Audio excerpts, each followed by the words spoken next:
మీకు తెలుసా, పొగ తాగకపోయినా ఊపిరితిత్తుల క్యాన్సర్ రావచ్చు. హలో ఫ్రెండ్స్, ఈరోజు ఊపిరితిత్తుల క్యాన్సర్ కారణాల గురించి తెలుసుకుందాం. అతి ముఖ్య కారణం పొగ తాగడం. రోజుకు ఎన్ని సిగరెట్లు ఎన్నేళ్లుగా తాగుతున్నారో దాని మీద రిస్క్ ఆధారపడుతుంది. ప్యాసివ్ స్మోకింగ్ అంటే ఇతరుల పొగ పీల్చడం కూడా హానికరం. రాడన్ గ్యాస్ అనేది మట్టి, రాళ్ల నుండి వచ్చే వాయువు. ఇది కూడా ఊపిరితిత్తుల క్యాన్సర్కు కారణం కావచ్చు. ఆస్బెస్టాస్, టార్, నికెల్ లాంటి రసాయనాలతో పనిచేసే వారికి కూడా ప్రమాదం ఉంది.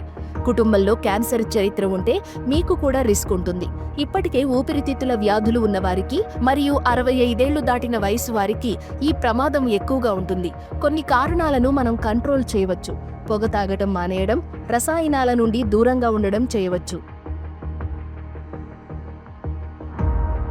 ఈ క్యాన్సర్ ప్రారంభంలో లక్షణాలు కనిపించవు.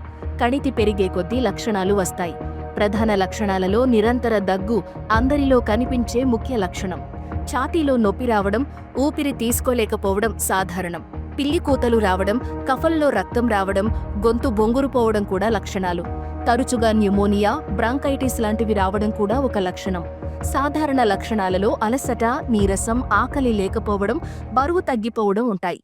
కారణం లేకుండా జ్వరం రావడం, తలనొప్పి రావడం కూడా కొన్నిసార్లు కనిపిస్తుంది. ఈ లక్షణాలు కనిపిస్తే వెంటనే డాక్టర్ని సంప్రదించాలి. ముందస్తు చికిత్స మంచి ఫలితాలు ఇస్తుంది.